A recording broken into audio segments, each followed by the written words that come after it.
Assalamualaikum warahmatullahi wabarakatuh. Bismillahirrahmanirrahim. Tabarakalladzi nazzalal furqana ala 'abdihi liyakuna lil 'alamin nadhira.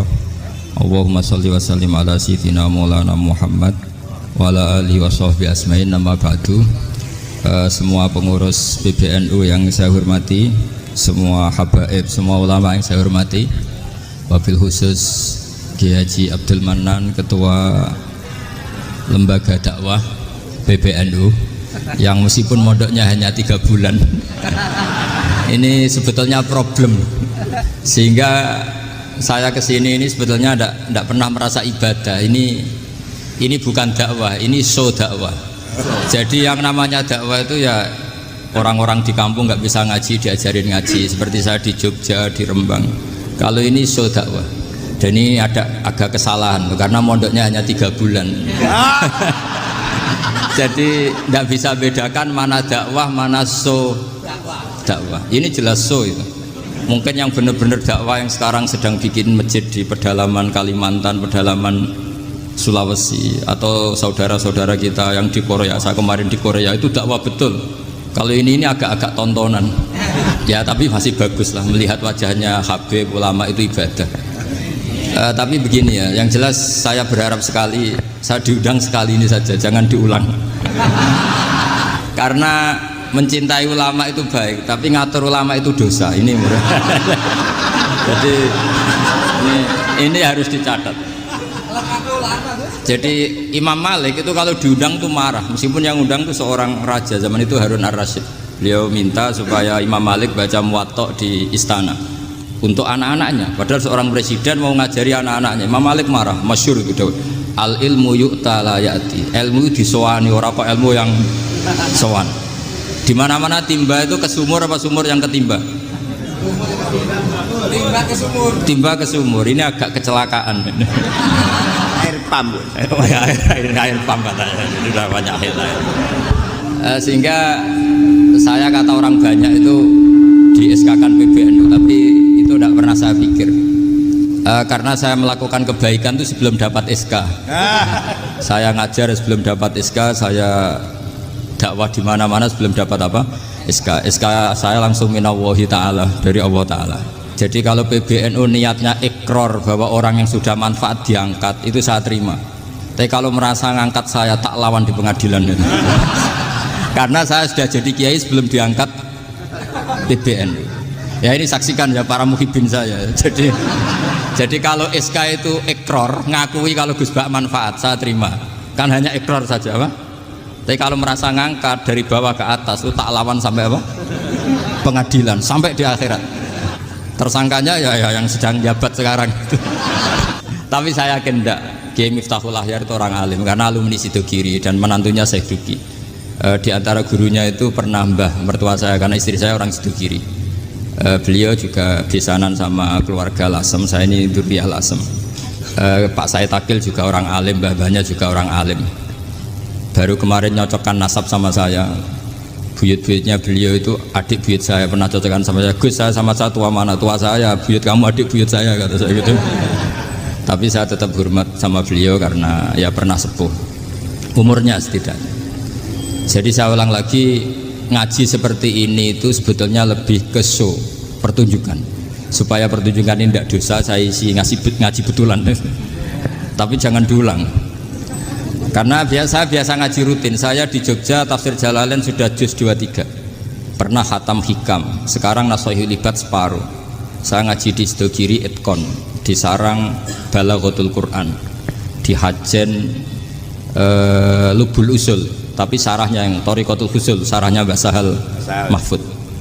Jadi baru di sini ngaji bersaing sama orang yang mondok berapa? 3 bulan. Ini masalah. Masalah. Nggak boleh mondok itu harus buat tulis zaman. Tapi ya tidak apa-apa, mungkin laduni ya. Jadi kalau mondok cepet itu kemungkinannya apa? Laduni. Begini, tapi saya tertarik apa yang dikatakan Kiai Haji Abdul Manan tadi, menyangkut kalimat tauhid. Saya ngaji di mana-mana bilang, kalau ngaji itu yang tahqiq itu detail. Detail itu bahasa Arabnya tahqiq. Jadi kita misalnya berpikir secara jernih, orang yang kafir 70 tahun itu pasti menjadi muslim karena melafadzkan la ilaha illallah, dan itu bi ijma'il ulama. Semua ulama mengatakan demikian. Saya ulang lagi, itu bi ijma'il ulama. Karena mansus di Quran ada ayat qulil ladzina kafaru iyantahu yughfar lahum ma qad salaf. Kalau orang yang kafir 70 tahun bisa dihilangkan kekafirannya hanya dengan kalimat la ilaha illallah Muhammadur Rasulullah, berarti kalimat ini statusnya apa? Penghilang kekafiran. Apa? Penghilang kekafiran. Lalu ada kelompok yang mengatakan gara-gara kalimat la ilaha illallah dan pegang patok nisan itu orang menjadi kafir. Ini kan jadi paradok. Lafat yang kita statuskan sebagai penghilang kekafiran dengan lafat yang sama orang menjadi kafir. Itu nggak ketemu nalar. Mbok nalar paling apapun tetap nggak ketemu. Kecuali tadi ya dalilnya pokok yang ngotot tadi. Itu memang kacau itu. Tapi alhamdulillah mereka insya Allah ya sadar. Kamu jangan bayangkan mereka tidak sadar terus, berarti kamu doanya jelek. Bisa saja mereka sudah ingin sadar, berhubung digojlok ini terus gak jadi sadar. Jadi jangan-jangan salah kita karena sering gojlok sehingga yang mau sadar jadi tidak apa? Nggak sadar. Saya tadi jam 10 sampai setengah 2 masih ngajar di pondok saya ngajar tafsir masih di Rembang sana saya. Terus saya ke Semarang Delalah Muyassar. Ya mungkin agak-agak keramat, jadi tetap jam 3:04 saya bisa ketemu Habib Umar Hafid.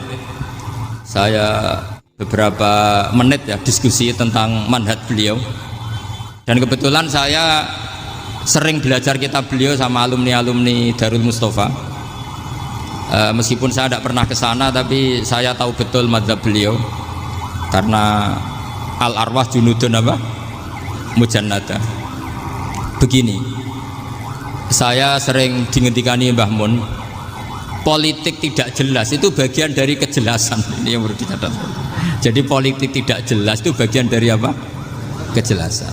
Misalnya begini, siapa yang mengira Khalid bin Walid yang sangat musuhi Rasulullah, dia panglima orang kafir ketika ngalahkan Rasulullah di perang Uhud, akhirnya Khalid bin Walid masuk apa?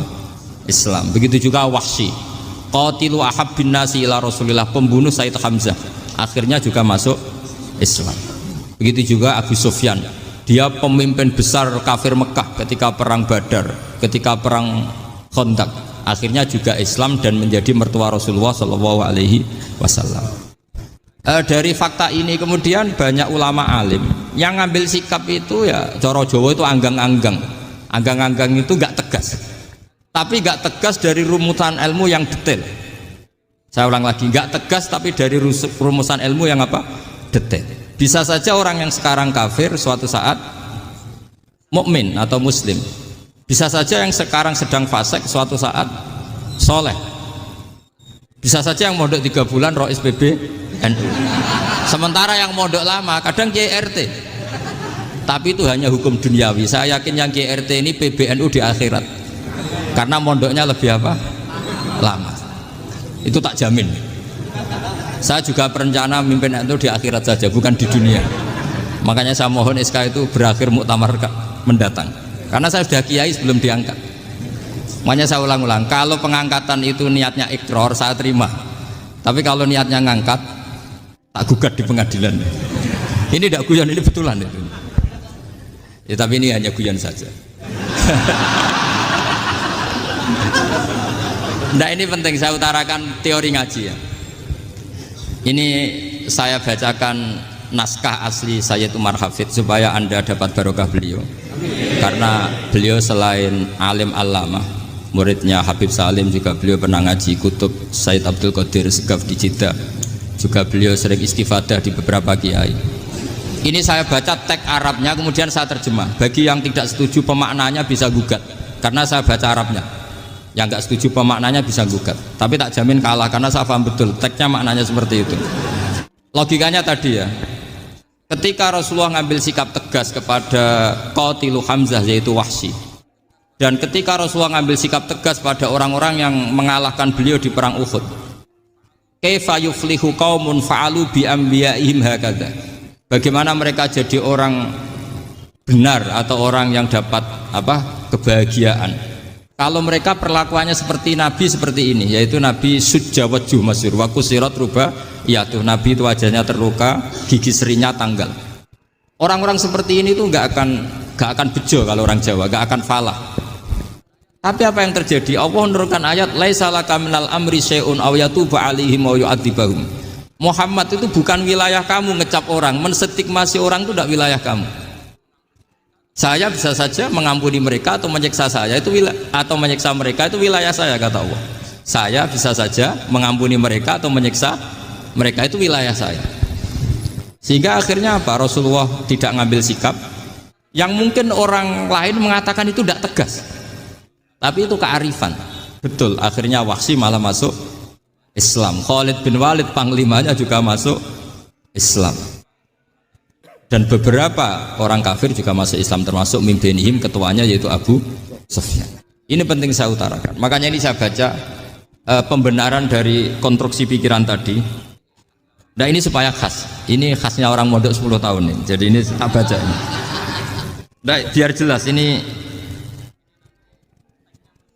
nanti tagnya persis ya, tidak saya rubah. Ini di kitabnya Habib Umar Hafid, namanya itu Taujihun Nabi Limardoti Bari.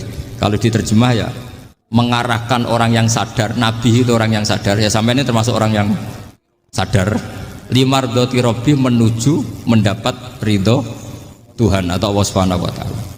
Saya baca tagnya ini di halaman 179. Ini tidak ada yang saya rubah, tidak saya kurangi. Bismillahirrahmanirrahim. Fala buddha an nuwattina qulubana ala annana khodamatu ahli hadal qaul wa yattali'u Allah min qulubina annana na'taqidu imkaniyata ayyasfa'a fi ahadina yaumal qiyamati man huwal ana kafirun yuslimu faya'lu sya'nu indal haqqi fayakunu sababan li kholasika fil qiyamah yumkinu dzalik. Jadi kita para dai, para kiai itu adalah khodamatu hadal kaun. Kita ini adalah pelayan alam raya ini yang selalu berharap alam ini akan lebih baik. Orang yang sekarang sedang kafir bisa saja nanti yang nyafaati kamu di akhirat, yaitu mereka masuk Islam lalu Islamnya lebih serius, akhirnya punya hak syafaat. Sementara kamu Islam mulai kecil tapi biasa-biasa saja seperti ini, mulai dulu ngaji terus sama Ki Abdul Manan, nggak pernah yang ngisi ngaji, itu artinya nggak ada perkembangan. Makanya saya nggak ingin ngaji lagi karena saya ingin perkembangan Anda nanti tukang mengisi, bukan yang diisi. Kalau saya nanti ngaji lagi di sini artinya Anda kalau tetap mendengarkan itu tidak ada perkembangan. Pantes saja semulang Gus Bahak sampean sing ngaji. Sekali-kali ada perkembangan, saya ngaji sampean yang mulang itu bagus ya. Meskipun itu perkembangan yang menyesatkan. Ini penting saya utarakan. Ini dawuhnya Said Umar ya. Orang yang sekarang sedang kafir bisa saja orang ini nanti nyafaati kamu, yaitu beliau orang ini Islam, kemudian Islamnya serius, maka punya hak syafaat. Sementara kamu Islamnya biasa-biasa saja. Itu masyhur kayak Sayyidina Umar. Sayyidina Umar Islam di hari itu langsung makomnya makom yang a'la, sehingga mengalahkan yang sudah Islam lebih lama. Karena Islamnya Umar itu menjadi izzatul Islam betul. Makanya jangan benci orang tegas teman-teman, kadang ya ada baiknya. Abu Bakar itu sudah Islam tapi layinal janib, orangnya santun. Kalau dipisoi orang yang menengahi lah, kira-kira seperti itu. Begitu juga Bilal, Ammar, Suhaib. Singkat cerita, Rasulullah itu sering dibully ya, sering disiksa orang-orang kafir. Rasulullah berharap, wah kalau yang Islam gini terus repot. Melihat Umar ini petarung di pasar Uka, dia dapat uang itu kalau tarung, menangan. Kata Rasulullah, kalau ini yang Islam ya bagus. Beliau berdoa, Allahumma aizal Islam bi Umar. Itu kira-kira 2 hari dari doa beliau, Umar masuk Islam. Itu pertama masuk Islam itu orang-orang kafir diparani. Kalau kamu ganggu Rasulullah Muhammad tak bunuh. Semenjak itu orang kafir yang gentenan sembunyi. Sehingga kata para mereka yang Islam selalu jaya mut aslama Umar, ketika Umar masuk Islam.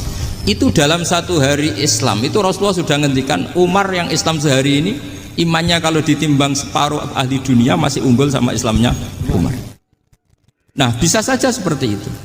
Jadi saya minta sama teman-teman yang mencintai ilmu, tidak tegas itu bagian dari ketegasan dalam ilmiah. Karena kita ini tidak mengendalikan dunia, tidak mengendalikan hidayat, hanya Allah piyambak yang ngasih hidayat. Maka sikap kita laisalaka minal amri syai'un aw yatuba alaihim aw yu'adzibahum. Rasulullah yang ahabbul khalqi ilallah saja tidak boleh tegas karena semuanya potensi itu ada.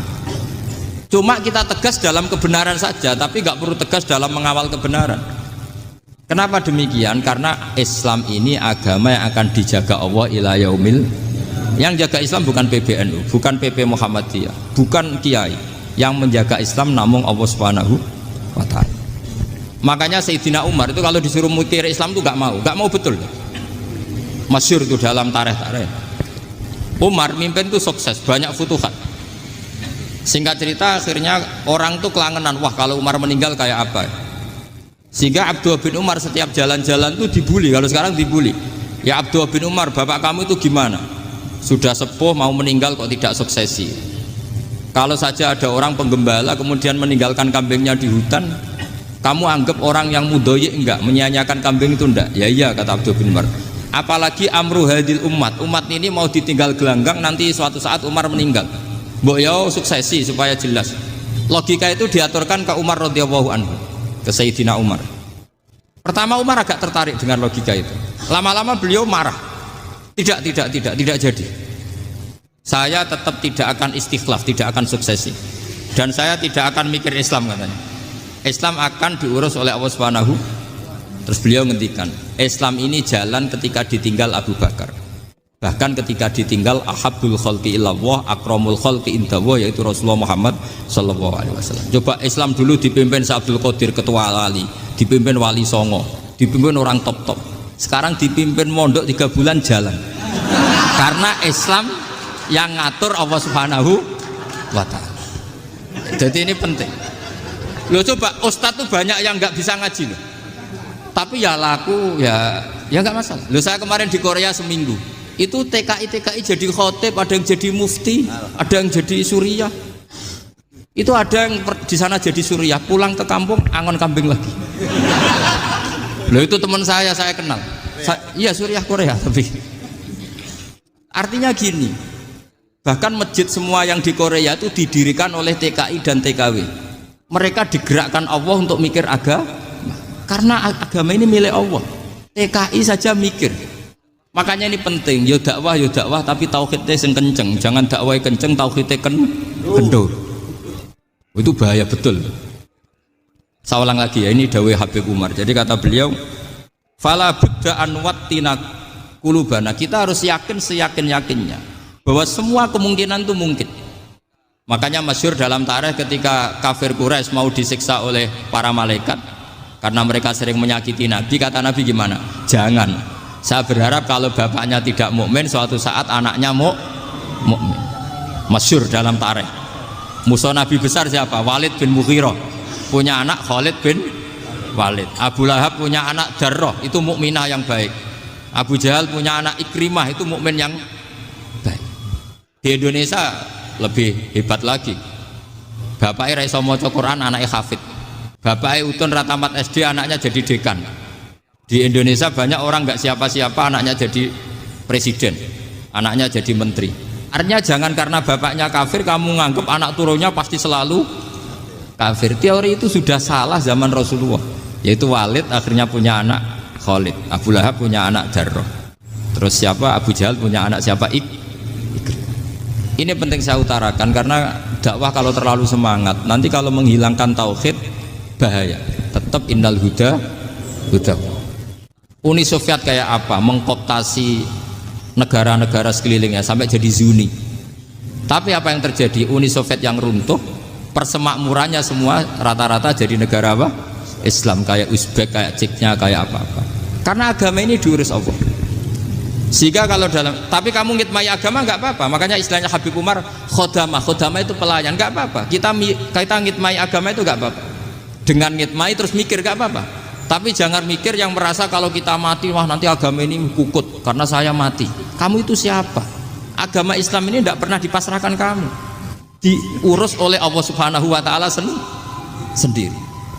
Sehingga ketika Wali Songo meninggal, agama ini tambah kuat sampai sekarang. Kecil saya itu kalau pengajian susahnya bukan main, harus izin sana sini. Sekarang setiap pengajian polseknya datang, polresnya datang, nggak ada intel, nggak ada apa. Padahal kiai dulu sama kiai sekarang itu kira-kira alim mana? Alim kiai dulu. Mbah Hasyim Asy'ari itu ngarang kitab sampai dibaca di Yaman. Saya sering baca juga kitab beliau, Risalatu Ahli Sunnah wal Jamaah. Kiai sekarang mau terjemah aja kadang salah memahami. Tapi ya Islam tetap jalan karena Islam ini dikawal, dijaga oleh Allah Subhanahu wa Ta'ala. Maka kalau dalam cerita tarikh sirahnya Ibnu Ishaq itu, tauhid itu penting. Beliau cerita begini.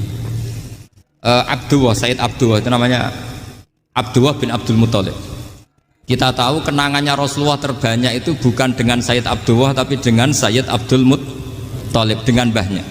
Karena Nabi itu mulai kecil dirawat oleh siapa? Mbahnya.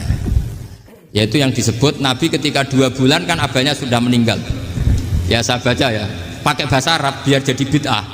Nanti kalau bahasa Indonesia ada bid'ah. Tidak betul tuh. Diba atau berjanji sebenarnya itu kitab sejarah, berhubung dibaca bahasa Arab terus kayak mantra. Terus yang belakang mau nyenggai soleh aleh, sehingga kubu sebelah bilang tuh khurafat dan bid'ah. Coba diterjemah ini, coba nanti saya baca bahasa Arab. Walamma tamma min hamli syahroni ala masyuril aqwalil marwiyatu fiya bil madinati abuhu Abdullah wa kana qad istaza bi akhwalihi bani adi minat taifatin najariyah wa makatha syahron saqiman yu'anu nasukmahu wasakwa. Terus di pojok sana bilang soleh aleh, pasti kubu sebelah yang liwat, wah itu khurafat bid'ah karena dianggap mantra. Padahal artinya coba sampean baca bahasa Indonesia, ketika hamil Rasulullah umur 2 bulan abahnya meninggal di kota Abwa. Kota Abwa adalah kota keluarga besar ibunya Sayyid Abdullah. Kebetulan pas ke sana beliau sakit sampai 1 bulan dirawat. Bid'ahnya di mana kalau diterjemah? Wong itu kitab tarikh. Makanya saya nggak tahu yang membidah-bidahkan tiba itu karena tadi. Tapi sampean juga ikut salah karena nyenggai sholawat tantok itu. Jadi makanya saya bilang tadi kalau bahasa Arab bid'ah, kalau sudah terjemah bid'ah karena kelihatan kalau itu hanya kitab tarikh. Loh, coba bid'ahnya di mana? Wa ba'du fa'aqulu wa Muhammad bin Abdullah bin Abdul Muthalib bin Hasyim. Itu kalau diterjemahkan, kamu harus tahu siapa nama Muhammad. Muhammad punya abah siapa? Rasulullah Muhammad Abdullah. Punya abah siapa? Abdul Mut. Punya abah siapa? Hasyim. Coba baca gitu di kubu sebelah. Oh iya berhubung baca bahasa Arab. Wa ba'du faqul wa Muhammad bin Abdullah bin Abdul Muthalib bin Jadi itu hanya salah baca saja itu. Maksudnya salah yang ngukumi, bukan salah yang baca, salah yang apa? Ngukumi. Sayyid Abdullah ini orang yang tauhidnya sangat kuat. Sayyid Abdul Muthalib lebih kuat lagi. Saya cerita sedikit betapa pentingnya tauhid. Ketika pasukan Abraha bawa pasukan gajah mau menyerang apa? Ka'bah. Itu sebelum menyerang itu semua aset-aset milik orang kafir Quraisy, milik orang Quraisy lah. Itu ditawan, diambil. Termasuk milik Sayyid Abdul Muthalib, milik Abdul Muthalib. Terus ketika mau masuk Ka'bah, mau masuk Mekah, kata Abraha, man sayyidu hadal wadi, siapa yang kamu tuakan, yang kamu pertuan di sini? Oh, Abdul Muthalib. Abdul Muthalib itu dipanggil, itu auranya luar biasa. Abraha yang di tempat perkemahannya itu harus duduk di atas karena dia raja, itu duduk di atas gak berani, saking wibawanya Abdul Muthalib. Ini mbahnya Rasulullah. Akhirnya Abraha bilang gini, saya duduk di bawah tidak mungkin karena saya raja, kamu duduk jejer saya tidak mungkin karena nanti umat saya kecewa karena raja kok disaingin gitu. Ya sudah, santai berdiri-diri kita ngomong. Akhirnya Sayyid Abdul Muthalib tadi diomongin gini, saya itu tidak ingin merusak orang-orang Mekah, orang-orang Quraisy. Saya hanya kecewa punya tempat ibadah dikencingi, diberakin sehingga saya mau merubuhkan Ka'bah, tapi dengan damai, nggak ada perang. Apa jawabnya Abdul Muthalib? Lucu. Gak apa-apa, Ka'bah kamu robohkan silakan, gak apa-apa. Yang penting unta saya yang kamu sita kembalikan. Harta saya yang 100 unta kamu sita kamu kembalikan. Itu Abraha kagetnya bukan main. Kaget karena kamu itu pemimpin apa? Tadi saya hormat kamu karena kamu tak anggap orang hebat. Hadhil Ka'bah dinu abaika, ini Ka'bah itu agama kamu. Pas saya hancurkan kok kamu tenang-tenang saja. Padahal pas mau saya hancurkan kamu tenang-tenang saja, malah tanya unta kamu itu gimana? Apa jawabnya Abdul Muthalib? inna lihadzal baiti rabban hamahu, sebab Ka'bah itu ada yang punya dan pasti akan melindungi Ka'bah. Tapi kalau unta itu milik saya, ini urusan saya, ini unta. Jadi inna lihadzal baiti rabban hamahu itu tidak milik saya, itu ada yang punya. Ya sudah, biar yang punya aja yang jaga, itu tidak urusan saya. Akhirnya unta dikembalikan, aman deh, untung double. Terus akhirnya dia ke Ka'bah, fa'akhudha bi halaqatil bab, karena dulu apa itu halaqatil bab, karena dulu itu yang dipakai apa itu pegangan itu bentuknya apa, bulat, makanya diistilahkan halaqah apa, bulat. Kalau sekarang halaqah ilmiah itu seminar, tidak halaqah itu buruhi lain lagi. Pegang terus bilang gini, kata Abdul Muthalib, ya Allah, Ka'bah ini mau dihancurkan oleh Abraha, Ka'bah ini milik kamu. Saya mau ke gunung, mau melihat apa yang kau lakukan terhadap orang yang mau merusak Ka'bah. Terus Abdul Muthalib bilang ke umatnya, wa ya qaumi, ayo kita ke gunung melihat ma fa'ala rabbuna, apa yang akan dilakukan Tuhan kita terhadap orang yang mau menghancurkan Ka'bah. Jadi santai saja, santai. Terus Abdul Muthalib naik gunung sama orang-orang Quraisy, Abraha datang mau merusak Ka'bah, terus terjadi alam taro kaifa fa'ala rabbuka bi ashabil fil, itu melihat. Dan betul Ka'bah dijaga Allah. Islam juga gitu. Ketika Islam dikooptasi Uni Soviet, semua ulama, semua wali perasaannya hanya nunggu kehancuran Uni Soviet, karena pasti agama ini dijaga Allah. Saya setiap sholat, setiap munajat, ketika baca Rabbana lakal hamdu bil samawati wa mil'ul ardi, dulu saya iskal itu janggal. Ya Allah, engkau zat yang layak dipuji, yang pujian itu memenuhi langit dan bumi. Pikiran saya kalau bumi ateis itu mujinya kayak apa. Tapi Masya Allah, ketika saya datang di Korea, bumi ateis, ternyata di sana banyak masjid, banyak tasbih, bahkan ada sakduna di sana. Karena Allah sudah ngendikan lakal hamdu mil'us samawati wa mil'ul ardi. Dan sekarang nyata, semua bumi ateis, bumi apa saja, ada tasbihnya, ada tahmidnya. Makanya sadaqallahul adzim ketika ngendikan sanurihim ayatina fil afaq walladzi arsala rasulahu bil huda dinil haqqi liyuzhirahu 'alad dini kulli. Makanya saya mohon sekali bahwa agama ini harus kamu khidmah, tapi enggak boleh kamu pikir, atau dibaliklah, khidmah maka memikir. Tapi tidak usah GR bahwa agama ini diserahkan sampean. Saya juga agak ridho, agama kok diurus orang-orang kayak gini, kayak apa nasibnya. Jadi ini penting, karena rata-rata kiai alim itu tidak jelas, terus oleh orang-orang yang nggak pernah ngaji itu, wah ini nggak jelas, nggak tegas. Islam itu harus tegas. Maksudnya tegas itu kayak apa? Tegas itu di wilayah kita. Kalau istri kamu mau diperkosa orang itu boleh tegas, itu wilayah kamu. Tapi kalau hidayat itu wilayahnya Allah Subhanahu wa Ta'ala, kita tidak pernah tahu. Bahkan yang sudah Islam saja, nyuwun sewu, itu nggak ada jaminan mati husnul khotimah. Kita tahu dalam sejarah Sa'labah itu dapat gelar hamamatul masjid, merpatinya masjid. Tapi kita tahu akhirnya Sa'labah itu apa? Su'ul khotimah. Sampai dalam Islam selalu diajarkan ya muqallibal qulub tsabbit qalbi ala din. Jadi kalau kita sendiri saja masih ingin selalu husnul khotimah, agak ada ruang untuk mudah menvonis orang lain. Makanya saya salut sekali ketika Habib Umar menulis kita semua ini mengkhidmati hadal kaun, dan selalu berharap bisa saja suatu saat orang yang sedang kafir bisa saja suatu saat muslim.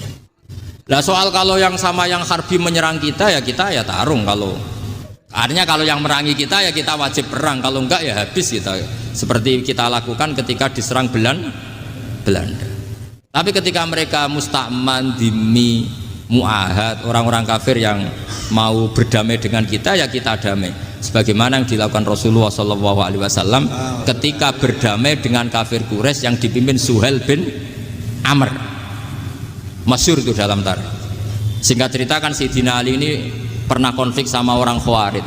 Kata Sayyidina Ali, ya sudahlah, namanya kita musuhan, kita tidak usah ketemu, pakai mediator, kata Sayyidina Ali. Kata orang Khawarij, ini apa-apaan kok butuh mediator, nggak ada Qur'annya, ada hadisnya. Kira-kira kalau Pak Sayyidina Ali orang Jawa, nggak ada apa tidak tahu. Walhasil Sayyidina Ali akhirnya baca ayat wa in khiftum shiqaqa bainihima fab'atsu hakaman min ahli wa hakaman min ahliya. Jika suami istri tengah konflik, maka yang keluarga suami kirim mediator, yang keluarga perempuan juga kirim. Terus kata Sayyidina Ali, wa amru ummati Muhammad a'dhamu min amri rajulin wa imra'atin. Kalau suami istri saja ketika konflik butuh mediator, apalagi ini kelompok besar pasti lebih butuh mediator. Akhirnya lalu mediatornya siapa? Kata Sayyidina Ali, ya siapa saja yang penting baik. Ditunjuk seseorang, diprotes sama orang Khawarij, ini orang nggak kredibel. Oh, ini. Terus Sayyidina Ali marah-marah. Rasulullah itu pernah berdamai dengan orang, bahkan orang itu kafir, yaitu Sulhul Hudaybiyah. Nabi itu berdamai dengan orang yang bernama Suhail bin Amr, ketika itu kafir. Makanya ini menunjukkan bahwa musolahah ma'al kufar itu boleh demi kelangsungan bernegara, berbangsa. Kamu tidak usah meragukan reputasi NU. Ketika dulu kafirnya kafir harbi zaman Belanda, ya Mbah Hasim fatwa apa? Jihad. Jadi jangan kira tidak tegas, kita tegas sekali. Justru kita yang punya masa lalu tegas. Tapi kepada siapa dan dalam konteks apa? Paham ya? Terus ini penting sekali untuk dijernihkan. Ini saya baca berikutnya nanti, tidak supaya tahqiq. Saya syukur sekali, saya tadi sekaligus minta ijazah sama Habib Umar, dan memang saya ngaji ini lama sama teman-teman alumni Yaman, cuma belum pernah ketemu mu'alifnya. Tadi saya ketemu minta ijazah itu dan beliau senang sekali, bahkan sempat bikin tulisan di kitab saya ini. Sama tidak perlu baca, karena kalau bisa ya biasa, kalau tidak bisa malu ya sudah, tidak usah baca sudah. Terus ini kata beliau, ini masih saya teruskan. Nahnu min hadhil intilaqah naktasibu thabatana wa quwwata yaqinina wa illa fa fil ardi mu'aridun wa muntaqidun wa mukhalifun min akhyarin wa asyrarin sholihin wa fasikin muslimin wa kuffar. Kalau kamu punya satu metode ilmiah, metode dakwah, kamu harus siap, karena pasti ada yang menentang. Yang menentang itu ya mulai orang soleh, tidak soleh, orang macam-macam. Jadi kalau sudah punya manhaj, memang dari awal harus siap apa? Ditentang. Jadi misalnya PBNU punya kebijakan apa, ya sudah siap saja dibully. Itu pasti itu, karena nggak ada manusia semua suka, semua benci. Kata beliau, anta in kunta fi syakkin min hadzal maslak wal manhaj fattabi man syi'ta wasaha angka ghaniyah wa in kunta ala yaqinin annahu al huda wa mirasun nubuwah wa annahu haqiqatu tarjamatil ahdi ma'rab fala tata'atsar min kalami ahadin yakunu mangkana. Jadi intinya kita mengawal Islam secara rahmatanil alamin itu justru kita berharap menjadi simpatik dan menjadikan mereka menjadi Islam. Jangan ketika simpatik dianggap gak tegas. Saya masih ingat betul dawuh Mbah Mun, hak sekseni, kata beliau. Saya masih ingat kalimatnya, sekseni. Aku ra tegas itu berdasar ayat laisalaka minal amri syai'un aw yatuba alaihim aw yu'adzibahum. Karena potensi sosial itu bisa rubah. Orang yang sekarang kawan kamu bisa saja suatu saat jadi musuh. Yang sekarang musuh kamu bisa saja suatu saat jadi kawan. Terus kamu ngambil sikap tegas dalam sesuatu yang nggak stabil seperti ini, lalu tegas itu kan nggak pada tempatnya. Makanya yang seperti ini kata Allah pakai asa itu menawa-menawa. Asa wahu ayyaj'ala bainakum wa bainal ladzina ataitum minhum mawaddah. Bisa saja orang yang sekarang musuhan dengan kamu suatu saat dijadikan mawaddah. Kamu udah mawaddah itu saling mengasihi. Kamu udah usah tanya, wallahu qadir, kata Allah, karena Allah mampu. Jadi dalam hukum-hukum sosial Allah seringnya bilang apa? Asa. Misalnya wasa antakrahu syai'a wa huwa khairul lakum, wasa antuhibbu syai'a wa huwa syarrul lakum. Karena masalah sosial ini semuanya asa, yang pernah tahu siapa. Bisa saja sekarang saya Rois Surya, nanti SK-nya nggak turun lagi, tapi saya tidak apa-apa. Bisa saja nanti santri 10 tahun dipimpin 3 bulan, nggak apa-apa. Bolak-balik nggak apa-apa, saya tidak akan kecewa. Karena masya Allahu kana wa malam yasa lam yakun. Assalamualaikum warahmatullahi wabarakatuh. Assalamualaikum warahmatullahi wabarakatuh. Alhamdulillahirabbil alamin, wassalatu wassalamu ala asyrofil mursalin sayyidina maulana Muhammadin wa ala alihi washabbihi ajmain. Amma ba'du. Ingkang sangat kawula hormati Mbah Mus Kiai Haji Ahmad Mustofa Bisri, sedanten keluarga besar Duriyah Mbah Khalil Kiai Bisri, sedanten mawon wonten Gus Yahya, Gus Yakut, sedanten Kiai Said Asrori, sedanten ingkang kula hormati Niki acara sing paling kula seneng mergi setengah pamitan kula niku. Kula niku pun matur teng pundi-pundi pun daftar dadi wali. Karena kula niku mboten gadah sejarah bapak niku hafal Quran nggih senengane deres. Mbah kula niku senengane tirakat. Mboten sekedar enggak keluar dari rumah, enggak keluar dari kamar. Abai bapak. Lah tapi kula pun pamit teng Jogja teng pundi-pundi niki pamit teng mriki duka pamit kalian Mbah Mus napa Gus Yahya napa sinten sing jelas kula kepengin tradisi-tradisi ngaji niki kalau nyuwun putu-putu Mbah Mus niki wonten Rafi, wonten Samis danten. Kalau tak cerita sedikit. Jadi Kiai Bisri niku murid saking Kiai Khalil. Kalian Kiai Misbah. Kula sing jare wong akeh ni jare wong akeh. Ketoke ge tenan. Kula jare wong akeh alim mawon nak maknani Jawa niku nggih anut Kiai-kiai sepuh. Kadang-kadang nggih mangkel. Mergo lafat sing wonten teng Jalalain kula ora roh maknane. Jebule Kiai Misbah niku nggih maknani kaya wetiku, mboten nyebut maknane napa. Tangge Bisri juga sama. Dan kita sing nekuni tafsir kula baleni malih sing nekuni tafsir, nekuni fikih niki kula sengaja ngajak putu-putu Mbah Mus. Itu punya tingkat ketersiksaan sing ekstrim. Dados kula mboten nate tersiksa kados Gus Yahya wedina NU terlibat politik mboten itu mboten wilayah kula. Mergi sekali saingan mbek kula menang kula kadose muhibine kathah kula. Mergi piyambake nak kepengin diarani tawaduk ya ngaku nak tawaduk. Mlepuke ngono kok ngaku tawaduk. Jare ndredeg kok mlepuk ra barbar. Manjen. Lho kula niki madlum. Dari awal Gus Bak gak kenean. Lah wis kadung dituduh menisan kan nggih.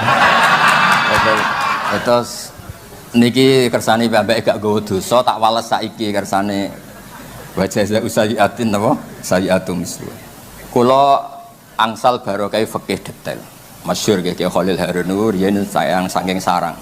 Gadah kakak riyen asmane Umar Harun. Niku alim-alime Kiai Sarang Fiddaurisani Kiai Umar Harun.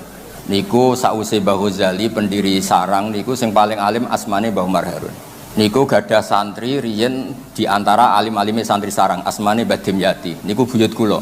Terus Kiai Khalil Harun niku nggih muridé Mbah Umar Harun. Nggih murid nggih adik Mbah Umar Harun sing nglahirno mulai Mbah Dowi mulai banyak kiai. Iki kula tak cerita sanad. Niku mbahe Mas Saifon niku tiyang Sedan, Mbah Bolah niku, Mbah Bul niku. Niku riyen mbahe seneng ngaji nggih, seneng tenanan duka putune mboten ngertos. Wong tiyang Sedan niku gaya tok niku, gayane di Jombang ke Jakarta niku gaya tok niku tiyang Sedan niku. Pinggire sale niku. Kula terangaken. Kula sengaja ngajak putu-putu. Tiang sing alim alamah niku nggih baca kitab, misalnya Al-Ibris napa Al-Iqlil napa yang milik kiai-kiai Jawa. Niku mesti pertama yang ingin diketahui itu misalnya ketika Kiai Bisri maknani wa antas ma'u bainal ukhtain. Lan ora oleh nikah dua saudara putri. Nggih niki kula tenang-tenang mawon badhe nerangno fikih. Misale jenengan nikah kalian Zainab atau dengan Sri atau siapa saja. Itu enggak boleh saat yang sama sebelum dicerai mbak ya mbok nikah, adik ya mbok nikah. Pertanyaannya, mau nggak ngerasa minuman Kang? Pun betul ngaji kok ngombe lucu. Pertanyaannya adalah secara disiplin fikih niku wa antas ma'u bainal ukhtain itu yang nyata-nyata haram adalah bainal mar'ati wa ammatiha, bainal mar'ati wa kholatiha. Yang nggak boleh dinikah itu bukan sekedar dua saudara, dua saudari ini, tapi juga perempuan dan buliknya, perempuan dan budenya, perempuan dan mbahnya, dan seterusnya dan seterusnya. Sehingga kita ketika maknani wa antas ma'u bainal ukhtain adalah jangan menikahi dua perempuan sing bainahuma mahramiyah. Ya saya ulang lagi ya. Jangan menikahi dua perempuan sekaligus yang dua perempuan ini ada hubungan apa? Mahram, hubungan darah. Nah, hubungan dua mahram itu bisa karena ukhtain, bisa karena perempuan dan buliknya, budenya, atau perempuan dan mbahnya. Sehingga ketika ada gerakan kembali ke Quran dan hadis, kembali ke teks Quran dan hadis, dan kita hanya mempercayai teks sharih, ya, teks yang sharih dari Quran dan hadis. Kita yang nekuni ilmu ushul fikih justru mboten kepengin ngoten. Karena kalau kita hanya berpegangan nas, berarti yang haram hanya wa antas ma'u bainal ukhtain. Padahal ada bainal mar'ati wa ammatiha wala bainal mar'ati wa kholatiha. Begitu juga misalnya tentang anak tiri. Jika seseorang menikahi janda yang punya anak tiri, niku diistilahkan oleh Allah wa roba ibukumul lati fi hujurikum Dan kamu tidak boleh menikahi anak tiri yang ibunya sudah kamu nikahi. Itu ada kata fi hujurikum yang serumah. Tapi tentu tidak bisa difahami kalau tidak serumah kemudian boleh. Maksud kula niki cerita tentang putu-putu. Ketika seorang Ki Bisri sukses damel Al-Ibris, ben putu-putu ngerti yang belum disempurnakan itu apa. Ojo mau naskah Mbah Bisri ku laris ya, kepenaan. Malah bakas duit laris. Niku repot, niku lo sengaja ngajak putu-putu karena memang kalau nu mboten gak ada kepentingan apa-apa, kepengen putu-putune wong alim ya ngalim. Gus kadung dicucup dihormati putu Ki Bisri, putu Mbah Mus, dicucup gelem sinau ora gelem niku cara kula niku masalah niku. Nggih mboten cara kula, cara wong akeh masalah niku. Cara kula ora dikriminal ngoten niku. Terus ketersiksaan itu yang kemudian kula ya tentu yang paling dekat saya dengan Mbah Mun, bapak saya, dengan Mbah Mus, dengan ya banyak tokoh. Maka ketersiksaan saya dengan tokoh-tokoh tadi yang disebut Gus Saiful Yusuf itu beda. Kita ingin tek-tek itu tetap dikawal oleh ilmu ulama. Jangan sampai wa antasma'u bainal ukhtain itu nas bahwa yang haram itu hanya bainal ukhtain. Kemudian kita tidak ngerti itu min itlaqil ba'di wa iradatil qul atau ibaratun anil mar'ataini sing bainahuma mahramiyah dan seterusnya. Maksud kula matur tegese Yusuf, umpama muktamar teng ngarep omah kula nu ora mesti teko. Mboten krana sombong, kula nu sering damel analogi. Kalau ada orang rapat ketahanan pangan, yang enggak rapat tapi nanam padi, yaitu yang bikin ketahanan pangan.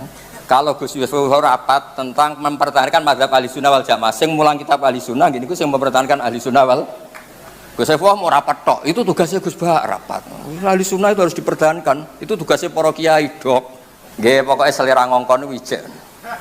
Ya saya ulang lagi, kula mboten rapat teng PB ini mboten krana napa, sing rapat pun kathah. Jadi kalau ada rapat keamanan perumahan, satpame rapat kabeh malah jebol. Ya ana sing rapat, ya ana sing tetep jaga keamanan. Ya ana sing rapat ketahanan pangan, ya ana sing tetep nanam napa Pak? Padi. Ya ana sing rapat teng PB, ya ana sing langsung mulang kitab Ahlussunnah. Ya perlu dicatat saya ini pengajar kitab Aqidah Ahlussunnah wal Jamaah Mbah Hasyim. Yang ngaji ya cucu-cucu beliau sorokan sudah 4 tahun kalau itu. Niku Gus Yusuf, anak-anak Gus Zaki beberapa sorokan Risalatu Ahlussunnah Mbah Hasyim. Sama aku loh. Di kula niku bener-bener mempertahankan mazhab Ahlussunnah. Fi'lan, napa? Fi'lan itu nyata. Mboten rapat, mboten nggih mulang tenan. Maksudnya kula kadang disalahno. Jenengan urus PBN ora tau rapat. Lah kon rapat atau mulang kitab Ahlussunnah. Sakjane kula mentiang sae, nek mboten disalahno ya mboten nyalahno. Ya berhubung kadang disalahno ya akhirnya ya ngomong lah. Tapi kula husnudzon sama Gus Yusuf. Ya di bab-bab tertentu itu memang harus ada yang kayak saya, tidak harus saya kayak saya. Supaya tadi kalau rapat ketahanan pangan ya petani itu ya sudah melakukan ketahanan pangan karena nanam nopo? Padi. Jadi juga guru-guru Madin yang selalu mengajar akidah Ahlussunnah nopo? Wal Jamaah. Terus kedua sing kula badhe matur teng putu-putu. Kula kan sering maos Al-Ibris Ki Bisri karena tadi kula niku kadang niku ada lafaz yang saya itu enggak ngerti Jawanya. Misalnya minas sajaril akhdar dari pohon yang hijau. Tenggene Jalalain disebut kalmarhi wal afar. Itu di miliknya Ki Misbah, pamannya Mbah Mus. Wit dadap, afar itu wit apa itu tenan ta ora, maksudnya itu di Ki Bisri juga sama di bab-bab seperti itu. Suatu saat saya ini komplain sama Mbah Mun, ini cerita ilmiah ya, karena ini yang saya tekuni. Ya ini nopo tenan makna-makna niku dawuh Mbah Mun niku pokoke sementing kiai iku ora goblok gak ana lafaz ya ana maknane. Terus beliau cerita, haudat iku omah sing ning dhuwure unta. Iku kiai Jawa iso maknani haudat sekedhuk, padahal ning Jawa ora ana unta ya ora ana omah dhuwure unta, wong untane ora ana. Tapi ana maknane. Wati ini nggih ngoten. Wati niku lan wit elo. Digoleki wit elo ya ora ana. Bareng saiki era global, pohon tin, buah tin itu ngerti. Terus saiki wong gak muni elo, ya tin nonton pohon. Tapi dhisik zaman wong roh tin itu sono maknane lan wit elo. Mulane wonten cerita ana kiai rapati alim tapi kepengin kesusu mulang. Wati ini lan wit alu. Muridnya protes, "Iki kula gak ada makna niku elo." Lah iya jeng wit alu kena nggo wit elo iku kena nggo alu. Mergo kadung isin. Nah itu uniknya Ki Jawa, barangnya ra ono iku ana maknane. Mulane kula nu anggere ana makna niku iki tenan ta ora, misale dijajal tenan wit dadap niku dijajal tenan koyok praktek minas sajaril akhdar, digosok-gosok napa tenan jadi api napa boten. Nah, kalau kan urip teng Jogja, jadi kadang ditanya, apa bisa dibuktikan secara ilmiah? Wah, ya repot. Terus niki cerita tentang putu-putu kersane Al-Ibris niku tidak hanya dibahas manfaatnya larise, tapi coba disempurnakan oleh cucu-cucu karena lafadz yang ada di Quran itu namanya nas. Nas itu harus dianalisis dengan ilmu usul fikih. Kalau ndak habis kita. Nas itu ada dua. Ada disebutnya itu linafsi ghairihi. Memang disebut untuk menafikan yang lain. Misalnya mau ada nikah, misalnya kalau badhe nikah no Rafi ini. Rafi ndi? Ya memang harus Rafi. Karena memang perjodohannya tentang Rafi. Tapi kalau sekedar saya mau ngasih jajan ke santri, terus saya manggil, Samih mana, Rafi mana? Santri siapapun nggak masalah, karena butuh saya sodakoh dan jajan saya dimakan apa? Santri. Jadi dzikrusya itu kadang memang linafsi wirihi, kadang dzikrusya itu lil ghalib, karena yang saya ingat Rafi, saya nyebut Rafi. Tapi penerima jajan siapapun saya senang. Tapi dzikrusya bukan karena linafsi wirihi, bukan untuk menafikan, tapi lil ghalib. Memang ya yang diingat atau lumrahnya seperti itu. Dan itu penting di kaidah usul fikih karena waroba ibu kumulati fi hujurikum, umumnya anak tiri itu serumah. Tidak serumah pun kalau ibunya sudah kamu kumpuli, ya tetap tidak nopo halal. Jadi fi hujurikum itu bukan catatan untuk catatan hukum, tapi lil ghalib. Maksud saya cerita tentang putu-putu niku umpama tenan aku nerjemah atau gawe makna gandul Quran. Yang seperti ini mau saya apakan? Karena harus ada penjelasan fikih konstruksi hukumnya, kelengkapan konstruksi apa? Hukum. Terus yang ketiga, kalau berkali-kali ini cerita tentang putu-putu. Kiai Bisri nak manani dhamir sa'an iku kul huwallahu ahad yo ngeten. Kul ngucap sira Muhammad dawuh sira Muhammad. Huwa utahe sing mbok takokno. Huwa utahe sing mbok takokno iku ngene, Allahu ahad. Itu sudah sedikit revolusi karena dulu kiai-kiai itu kalau maknani huwa itu kelakuan. Suwe-suwe kelakuan itu negatif. Oh, kelakuan ngono itu negatif. Tapi dulu dhamir sa'an Faklam mongko ngerti sira ana sak temene kelakuan. Kelakuane sapa kan. Jadi mboten ben putu-putune ngerti, nek aku luwih rombae timbang dekne. Ben belajar maksudnya. Ya mantu-mantu barang ngono maksudnya. Ini penting kersane ngerti lah. Nah ilmu itu ada konstruksinya, ada tamhidnya. Mun kula mboten malah cerita barokah ngaji wong alim barokah mboten. Yang mendesak itu hukum. Saya ulang lagi yang mendesak itu hukum. Angger sampean percaya hukumnya Allah nggih barokah. Aja diwalik. Ngaji atau paham ngerti kiai barokah toko barokah ngantuk rokokan gak jelas. Pokoknya cara kula mboten setuju ngoten. Inna fi dzalika la dzikra liman kana lahu qalbun aw alqasama wa huwa syahid. Akhirnya niki cerita Ki Bisri. Al-Ibris itu menjelaskan wong-wong kafir teko ning Kanjeng Nabi Muhammad sallallahu alaihi wasallam terus ngomong, "Mat, pangeranku 300 widak. Pangeranku iku akeh. Iku wae ora iso nyelesekno masalah. Kowe jarimu pangerane siji iku jenenge sapa?" Jare pangeranmu siji ku jenenge sapa? Terus Allah nyukani piwulang kul huwallahu ahad. Mulane Ki Bisri maknane huwa utawi sing mbok takokno iku Allahu ahad. Dadi sampean ora usah dadi putu-putu mikir iki dicetak sing leku piye, terus ben laris iku piye. Wis aku ben dipikir bakul, Gus. Putu-putu ku mikir ilmiah ini ku ben dipikir bakul. Bakul iku ya bakul. Piye supaya laris, kemasane piye. Tapi mikir keilmuan. Kula niku gadah keluarga yang secara hubungan keilmuan itu sehat lah. Bapak kula hafal Quran, riyen ngajine kitab nggih tenanan. Ibu kula nggih pinter lah dari keluarga yang memang seneng ngaji. Sehingga Alfiyah riyen niku kula nggih nganti sakniki insyaallah nggih setengah nglothok dan di antara nggih kula sinau tulisan-tulisan iki Bisri. Sing kula butuhno niku maknani Jawa. Seni ngelola dari bahasa Arab dadi basa Jawa. Iku piye? Mergi nggih wonten kiai itu saking sopane mbek Kanjeng Nabi Muhammad sallallahu alaihi wasallam iku nak cerita iku keliru. Jare Abu Jahal ya Rasulullah, mergo dekne ora wani muni ya Muhammad. Akhire kiai-kiai sing realistis kados kula ya Abu Jahal cek sopane nyeluk Kanjeng Nabi ya Rasulullah. Mergo nak nyeluk ya Rasulullah wis Islam. Lah kiai iki sopan mbek Kanjeng Nabi dadi muni Abu Jahal kondo karo Kanjeng Nabi ya Rasul. Ya ora mungkin to Abu Jahal ya muni ya Muhammad, masa Abu Jahal muni ya Rasulullah. Itu juga agak gampang ngelola ketika beliau cerita Siyakul Kalam, piye Abu Jahal ngomong ning Kanjeng Nabi. Wahai Muhammad, he Muhammad. Ojo pepeh kowe sopan terus mbok critakno he Rasulullah karena ini sing ngomong Abu Jahal. Mergo riyen wonten santri sorogan, wa qala syaitanu lamma qudiyal amru wa qala lan dawuh sapa syaitanu setan. Gurune takok, lho setan kok dawuh Quran Pak niki Quran. Ya akhirnya terus keterusan ana wong jenenge dolin mergo ana ning Quran. Kula nu nate dhe kanca, bapak niku gak ada kanca. Hak iki lho hak wong iki jenenge Dolin. Tak takoki, lha jenenge kok Dolin. Bapak kula nu seneng Quran. Quran wonten Dolin terus anake dijenengno Dolin. Jadi monggo lah kula kepengin anak putu saking Ki Bisri niku khol-khol niki memperingatkan keilmuane Ki Bisri. Sing kaya kula barang wis wae pensiun wis nak saged ya ampun diundang malih. Nak kula pengen sowan Mbah Mus hormat nggih mriki mawon hormat. Bukan karena nopo, kula nate digojlok bapak. Nggih bapak kula nak lucu banget. Tiange seneng guyon. Hak nak ana kiai ngimami masjid terus wis tuwa iku jenenge apa? Nggih istiqomah. Ambek mau digenti ya. Ambek mau digenti jare. Mus watuk maca ora jelas. Tapi amalan akeh alumni pondok nganggur, mergarane kiai nganti sepuh mau digenti. Gak ono regenerasi. Malah jare bapak, iku mbok istiqomah mbok mau digenti jare. Dari kula niku umumno, kula niku digenti nggih alhamdulillah nggih seneng, mboten dingin. Tapi jelas niku kula siap lah anak cucu-cucu Ki Bisri ngaos kula. Ibris mboten usah ngaji jalan.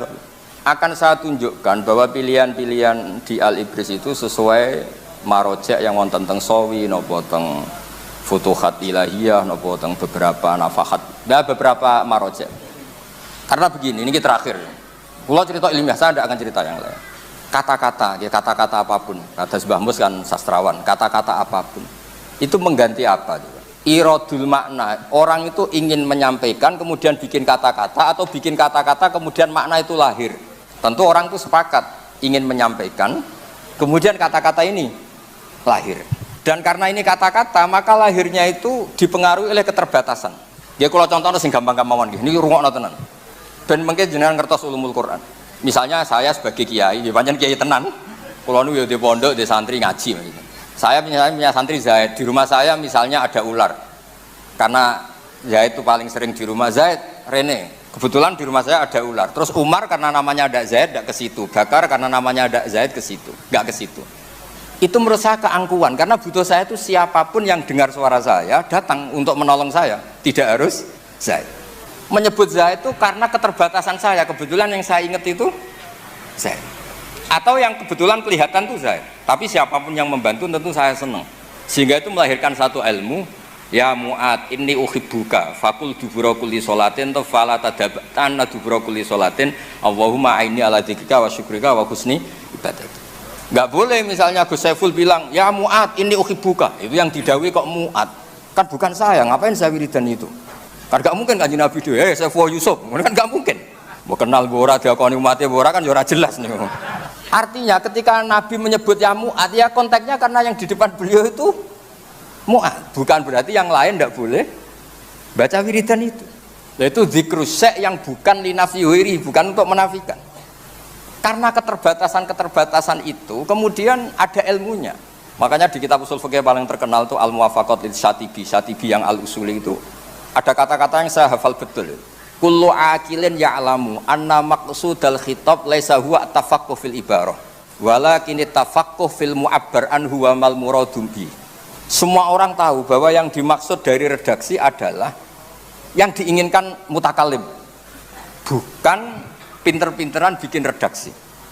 Maksudnya pinter-pinteran gini, misalnya saya punya tamu Gus Ipul bilang sama Candal, jong sugoi teh.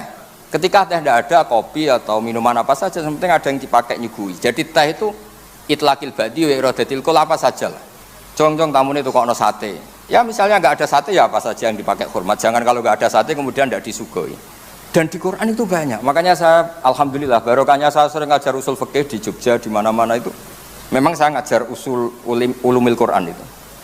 Kalau Anda persis tag itu baca Innova itu, kalau naik Innova nggak perlu baca subhanalladzi sakhkhara lana hada. Karena di Qur'annya itu wal khayla wal bighala wal khamira litarkabuha wa zina. Enggak ada wal Innova wa alfat dan sebagainya. Tapi orang tahu maknanya wal khayla itu markub, wal khamira juga apa? Markub. Wal khayla wal bighala wal khamira litarkabuha. Artinya setiap ada markub dan Anda menikmati itu, ya sudah baca subhanalladzi sakhkhara lana. Dan itu khasnya NU, ada kias, ada kealiman membaca teks kemudian tidak terpaku oleh harfiah, itu kealimannya NU. Dan itu gak pernah dirapatkan Gus Saiful Yusuf, aku yakin itu. Ya, terus niki kula cerita mawon mengke detailnya kersane Pak Said. Pak Said itu pernah mbah kula, buyut kula niku dulure ibuke Pak Said, saking Damaran Kudus. Dados riyen teng Damaran ana pondok sepuh, kagungane Mbah Soleh bin Asnawi sepuh. Niku riyen Mbah Soleh darat, kan beliau tiyang mayong niku riyen ngaose teng Damaran. Mbah Soleh Darat ini kemudian yang punya murid Mbah Mahfud Termas, terus di era akhir-akhir punya murid Mbah Hashim dan sebagainya.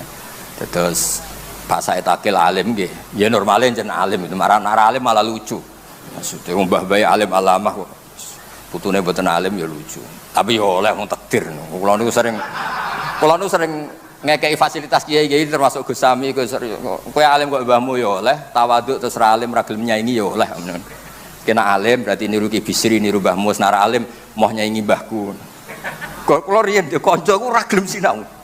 Tak takoki lho kowe ora kepen alim mboten Gus, mosok Mbah Mun alim kula alim kok nyaingi ra apik. Dadi monggo putu-putu ini pilihane kalih. Niru alim nggih angsal, tawaduk nggih angsal. Wis monggo mawon sesuai takdire ngoten mawon. Nggih ngoten mawon. Assalamualaikum warahmatullahi wabarakatuh. Saya pernah ke Israel ke Tel Aviv. Itu orang-orang Turki karena tahu orang Turki suka uang, itu bikin hotel-hotel di Tel Aviv, di dekat Masjid Aqsa juga di Hebron di Tel Aviv. Kata tokoh-tokoh Turki tak tanya, orang Israel itu suka duit kok. Kalau bukannya uang saya investasi hotel, dan barokahnya itu ada karyawan Muslim. Akhirnya ada komunitas Muslim yang niatnya untuk menjaga masjid apa?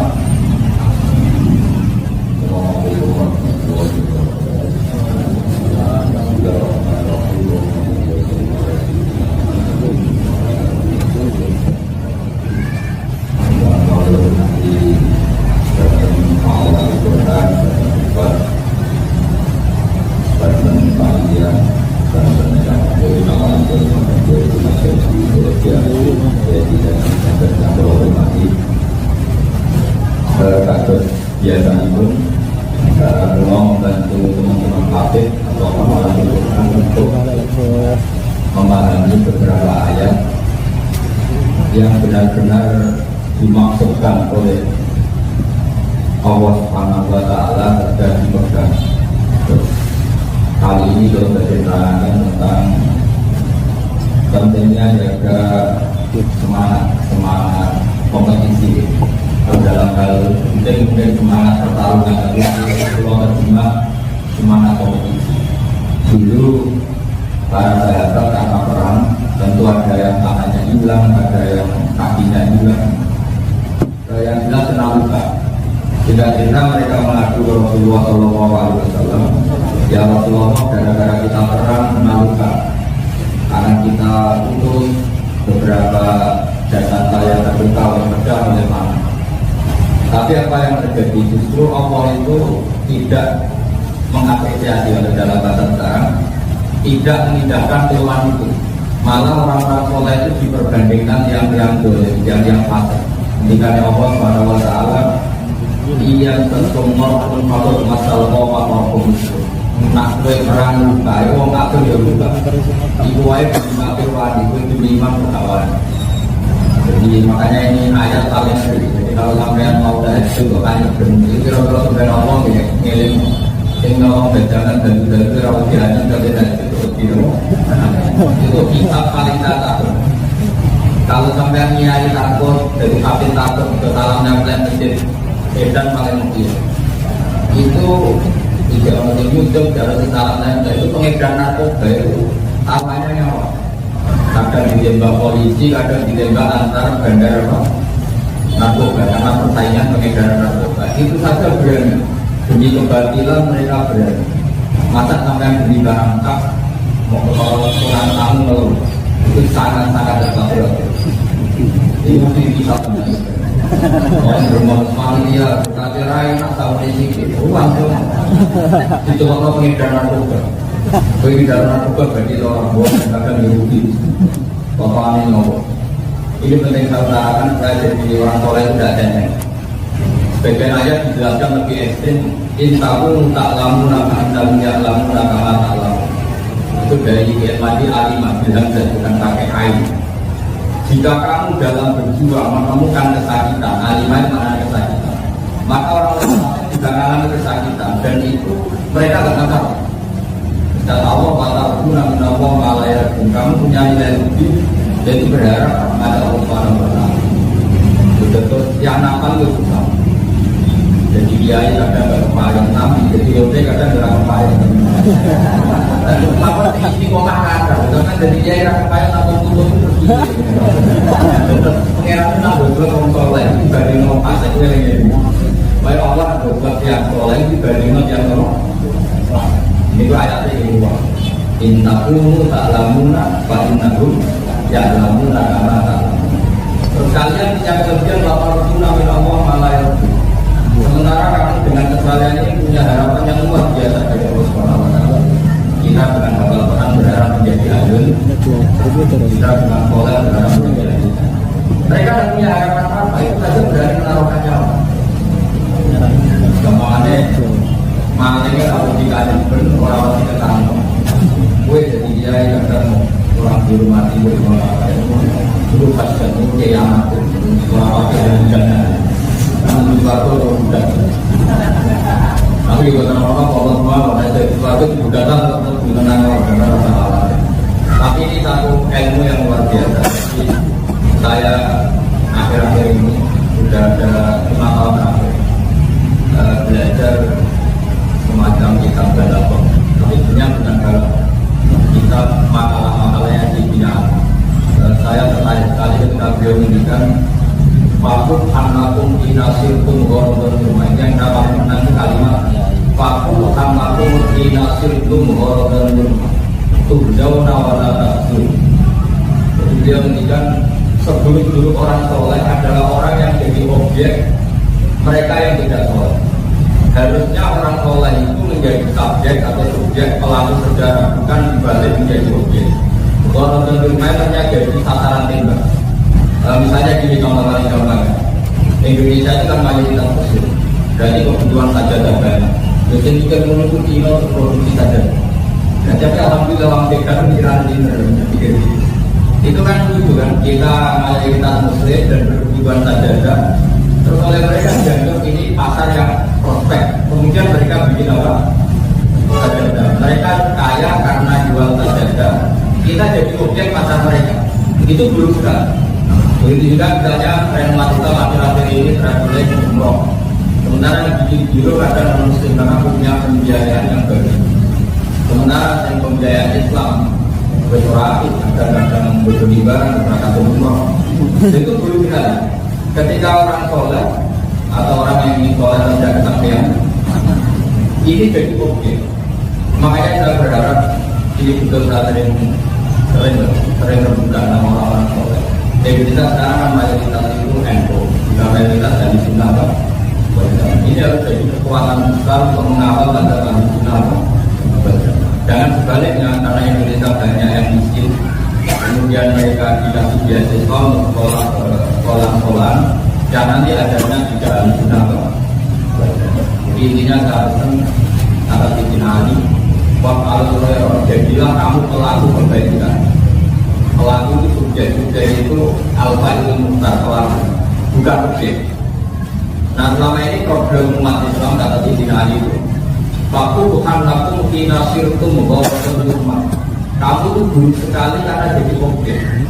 Saya pernah ke Israel, ke Tel Aviv. Itu orang-orang Turki karena tahu orang Turki suka uang, itu bikin hotel-hotel di Tel Aviv, di dekat Masjid Aqsa juga di Tel Aviv. Kata tokoh-tokoh Turki tak tanya, orang Israel itu suka duit kok. Kalau sukanya uang, saya investasi hotel. Dan barokahnya itu ada karyawan Muslim. Akhirnya ada komunitas Muslim yang niatnya untuk menjaga Masjid Aqsa. Ketika saya tanya kenapa demikian, sama.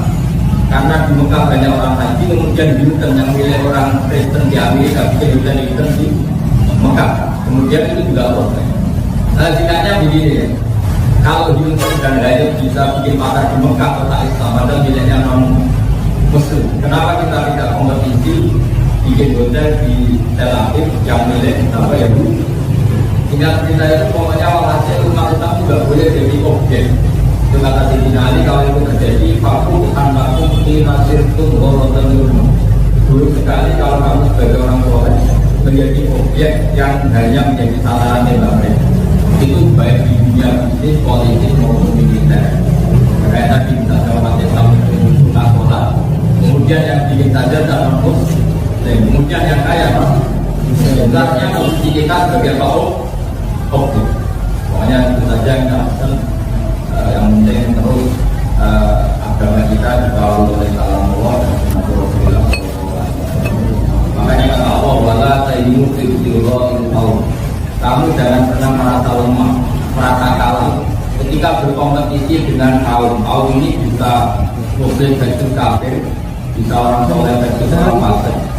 Enggak bukan nomor 1 dan nomor 2, karena ini tidak ada benda itu. Kata Allah, intaku tak lamun apa inna punya lamun agama tak lamun kita punya kelebihan warga nabi Allah malah ini penting melakukan sesuatu kita lebih ikhlas lebih kuat. Kalau mereka bisa mengatur kita dengan kecerdasan mereka, kita juga bisa menjadikan mereka objek dengan kecerdasan itu. Jadi tadi misalnya saya betul-betul bersaksi orang Bali misalnya suka sate Madura atau suka sate, kemudian orang Islam dagangan sate di sana karena sukses ngajak ponakannya misalnya kalau dari komunitas muslim akhirnya berhubungan masjid-masjid madrasah itu era anak sudah bisa baca Fatihah. Tapi yang saat itu orang Bali bisa baca Fatihah. Bapaknya baru sate sukses ngajak ponakan di sana berhubungan di madrasah masjid karena sudah jadi kaum Islam. Akhirnya anaknya disekolahkan di Yogyakarta. Kemudian baru kita kalau bisa baca Fatihah. Begitu juga kemarin dari Korea dari pekerja yang bisa banyak karena banyak bikin komunitas, bikin masjid, akhirnya butuh guru.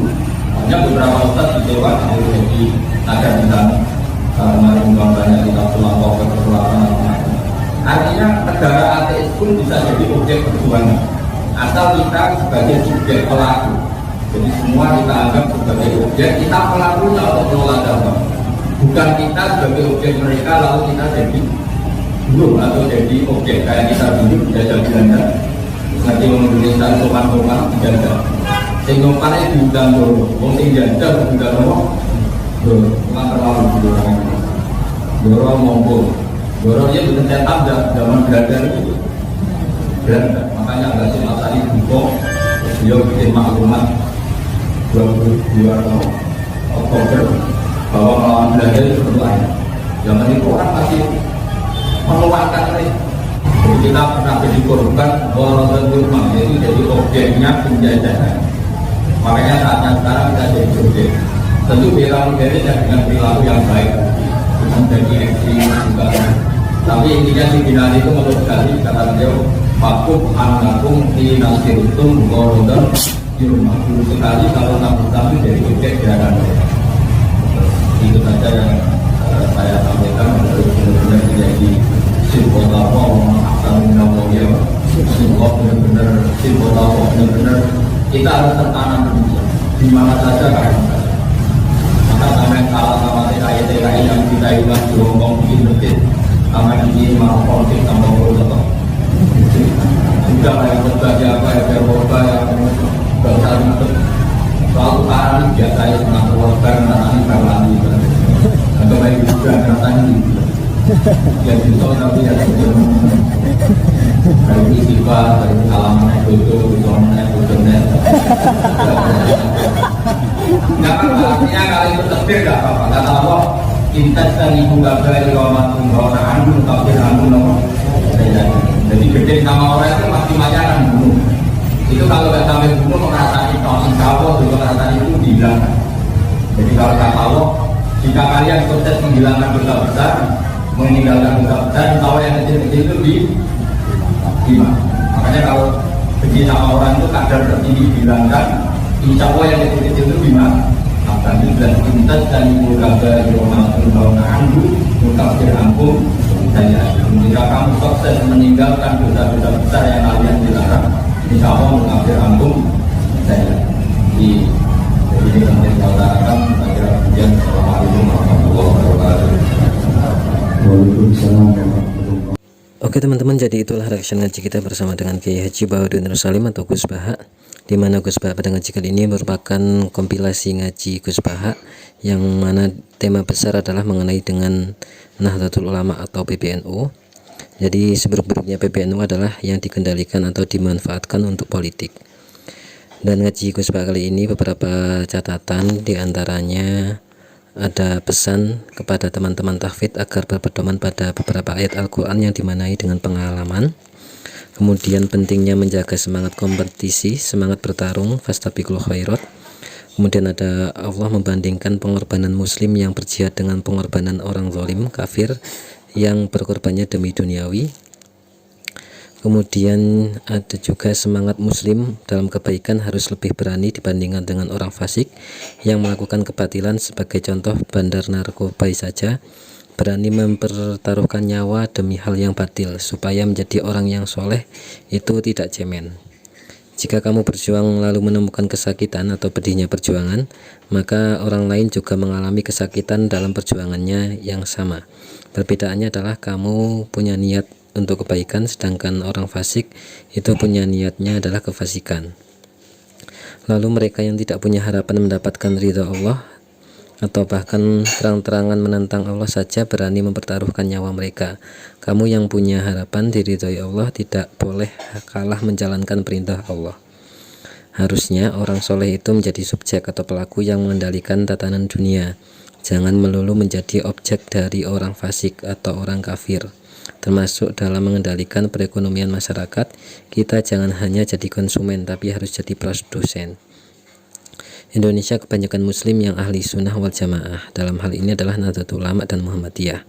Maka jangan mau NU hanya dijadikan sebagai objek politik saja. NU harus menjadi pelaku pengambil kebijakan pemerintahan di Indonesia. Jangan jadi objek untuk mendulang suara dari partai saja, tetapi juga harus mempunyai atau menjadi pelaku penentu pemerintahan di Indonesia saat ini. Sebagai contoh seperti halnya yang dilakukan oleh Gus Dur yang menjadi Presiden Republik Indonesia. Gus Bah pernah ke Israel, tepatnya di Tel Aviv. Di sana orang-orang Turki Presiden Erdogan berinvestasi di perhotelan dekat Masjidil Aqsa, sehingga barokahnya tersebut ada para pegawai hotel yang muslim, menjadi keramaian komunitas muslim dalam upaya menjaga Masjidil Aqsa atau Palestina. Orang Islam itu tidak boleh jadi objek atau sasaran tembak baik di bidang ekonomi, politik maupun militer. Buruk sekali jika hanya jadi objek. Orang muslim harus menjadi subjek pengendali. Kamu muslim maka kamu jangan takut ketika berkompetisi dengan kaum baik kafir maupun fasik. Karena kita punya kelebihan, yakni memperjuangkan atau menjadi tujuan untuk kebaikan dengan menegakkan perintah Allah. Bagus ketika ada orang Islam yang masuk komunitas non-muslim atau bahkan di tempatnya ateis seperti Korea Selatan misalkan, membentuk komunitas muslim dan menjadi subjek atas dakwah Islam di sana. Kemudian pengalaman dulu di Indonesia saat dijajah Belanda maupun Jepang, Indonesia hanya jadi objek penjajahan. Makanya Kiai Haji Hasyim Asy'ari pada tanggal 22 Oktober ada resolusi jihad atau menjadi Hari Santri Nasional, menfatwakan bahwa jihad melawan penjajah bagi orang NU maupun Muslim Indonesia hukumnya fardhu ain. Kemudian jika kalian menghilangkan kadar tertinggi suatu kebatilan atau dosa, maka dosa besar, maka dosa-dosa kecil yang kadarnya di bawah kadar tertinggi itu akan dimakfu. Gus Bah juga menjelaskan pentingnya menjaga obor keilmuan leluhur masyayikh atau para waliullah yang pernah ataupun yang sudah ada. Jadi pentingnya menjaga obor keilmuan itu bagi zuriyah waliullah, ulama ataupun leluhur yang sudah merintis keilmuannya. Kemudian pentingnya memahami tafsir Al-Quran untuk kaidah ilmu fikih. Dalam tafsir jika hanya berdasarkan teks saja akan menjadi kacau untuk kepentingan kaidah ilmu fikih. Para ahli fikih ingin tafsir Al-Quran harus bisa ditafsirkan, tidak saklek hanya tekstual saja, harus dikawal oleh ahlinya yaitu para ulama. Kemudian alasan Gus Bah, seorang pengurus Rois Am PBNU, tidak pernah rapat, yaitu dengan kiasan jika semua satpam ikut rapat pengamanan lingkungan, maka berpotensi keamanannya malah terancam. Begitu juga jika semua pengurus atau kiai ikut rapat di PBNU dalam membahas bagaimana menjaga Ahlus Sunnah wal Jamaah tanpa ada yang mengajar Ahlus Sunnah wal Jamaah secara langsung atau secara nyata, maka itu juga menjadi ancaman bagi Ahlus Sunnah wal Jamaah itu sendiri. Kemudian ada nas Al-Quran harus dianalisis menggunakan kaidah usul fikih, karena fikih adalah hukum nyata berperilaku atau beramal. Kaidah usul fikih menjadikan nas Al-Quran sebagai konstruksi hukum fikih. Kemudian apakah Gus Bah sudah akan pensiun? Dengan kiasan imam masjid yang sudah sepuh tetap menjadi imam sholat, apakah itu karena istiqomah atau karena egois tidak mau diganti? Kemudian kealiman membaca teks tidak hanya terpaku pada arti secara harfiah, dan seperti ini adalah keistimewaan NU. Dengan adanya qiyas dan ijma sebagai dasar hukum setelah Al-Quran dan hadis, inilah bukti nyata pengawalan ulama terhadap usul fikih. Gus Bah berpesan kepada seluruh anak cucu, khususnya untuk yang mempunyai nasab orang alim, agar menjaga kealiman dan tradisi keilmuan yang ada, serta menyempurnakan keilmuan terdahulu. Nah, kenapa Gus Bah tetap NU sedangkan NU secara politik harus berkoalisi dengan Jokowi? Ini menjadi suatu pernyataan yang sebagai santri tentunya Gus Bah tetap lazim terhadap guru dan zuriyah gurunya. Terbukti dengan Gus Bah yang tadinya tidak pernah mau atau pantangan mengikuti acara yang bukan ngaji, undangan pelantikan pengurus MWCNU, tetapi karena diajak oleh putra beliau yakni Khusofur bin Maimun Zubair, akhirnya beliau tetap datang dan ikut acara. Nah, kemudian kalau NU menginginkan kemandirian, Gus Bah menukil kata Gus Kamil bahwasannya kemandirian NU itu tidak mungkin karena secara politik harus berkoalisi dengan Presiden Jokowi. Di bidang ekonomi, NU sering memakai proposal penggalangan dana, ya. Jadi maknanya bahwa jika menginginkan kemandirian baik politik maupun ekonomi, maka harus berjuang dari bawah. Nah, kemudian teman-teman, itu saja teman-temannya bisa kita sampaikan. Tentunya ini menjadi kritik kepada kita, kritik internal, bahwasannya NU ya harus siap untuk dikritik, PBNU harus siap dikritik oleh Nahdlatul Ulama itu sendiri, oleh Nahdliyin itu sendiri, karena nantinya untuk perbaikan, apalagi kemarin-kemarin ini ada kasus ataupun ada suatu konflik yang tidak begitu produktif antara Rois Am dengan Ketum, dan itu sungguh kurang bagus lah ya, dalam artian perlu ditanggulangi hal-hal yang seperti itu, perlu tidak diadakan lagi yang hal-hal yang seperti itu, lebih ke produktif lagi, karena memang sudah 1 abad NU secara Masehi juga sudah 1 abad ini, akan 1 abad ini, maka lebih baik fokus pada hal-hal yang sifatnya produktif. Oke, itu saja teman-teman, semoga menjadi ilmu yang manfaat untuk kita semua, manfaat dunia akhirat untuk kita semua, menjadi amal ibadah Gus Bah yang berkah memberkahi untuk kita semua, menjadi keberkahan bagi semuanya, dan semoga senantiasa kita bisa istiqomah ngaji bersama dengan Gus Bah. Oke teman-teman, itu saja, terima kasih, mohon maaf banyak kesalahan. Wassalamualaikum warahmatullahi wabarakatuh.